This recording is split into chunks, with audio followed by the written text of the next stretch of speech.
Welcome to the podcast, The Pilgrim and the Monk. A developing story of a pilgrim who is seeking the truth, and a monk who helps him find the way. Written by Timothy G.A. Cooper. Narrated and produced by Greg Cooper.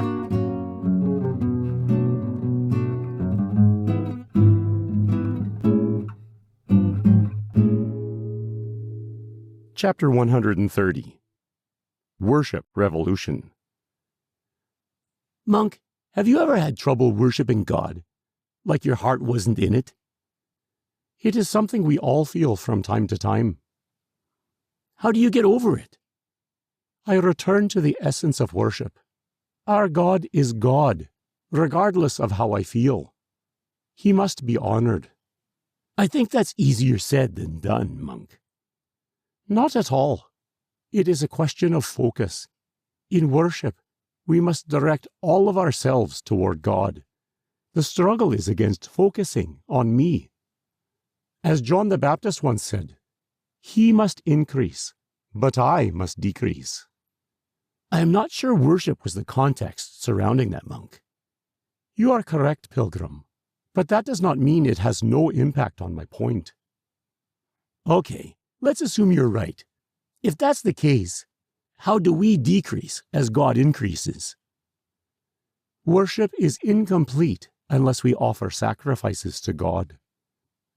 Okay, red flags are waving in my head. First of all, we don't do animal sacrifices anymore.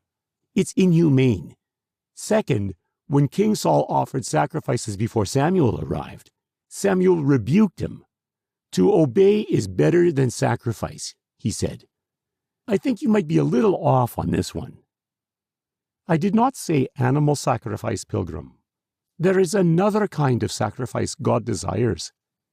As for the rebuke of Samuel, it was directed at the heart of Saul. His disobedience demonstrated a lack of faith. I'm not sure I get what you mean. The focus of Saul was on his immediate circumstances, not on God. Saul was in the middle of a battle. You can see why he'd be distracted. This is true, but that makes worship so much more important. True worship must be both God-focused and include sacrifice. It is not either or. It is both and. Then what do you mean by sacrifice? The Apostle Paul describes it for us. He urges us to offer our bodies as a living sacrifice, declaring it as our spiritual act of worship. Again, what does that mean? I believe it reflects back to our spiritual gifts, how we are using them. Is God our focus, or are we simply concerned for ourselves?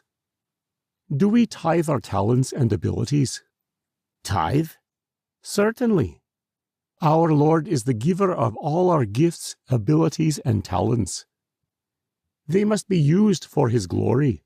When we do this, we offer them up as a sacrifice of worship. The way you describe it, worship is a lot more than an ordinary Sunday morning service. It's something we should be practicing every day. I wholeheartedly agree. It also takes a lot more effort than just sitting in the pews. Do you not believe our God is worth that level of worship? Sure, but what you're saying completely changes my understanding of worship. Do you think I am mistaken? No, and that's what scares me. Why do you say that? Because it means our culture of worship is wrong. How can we possibly fix it? One disciple at a time, Pilgrim. You've been listening to The Pilgrim and the Monk, written by Timothy G.A. Cooper, narrated and produced by Greg Cooper. We hope you enjoyed this production. Please join us again for the next episode.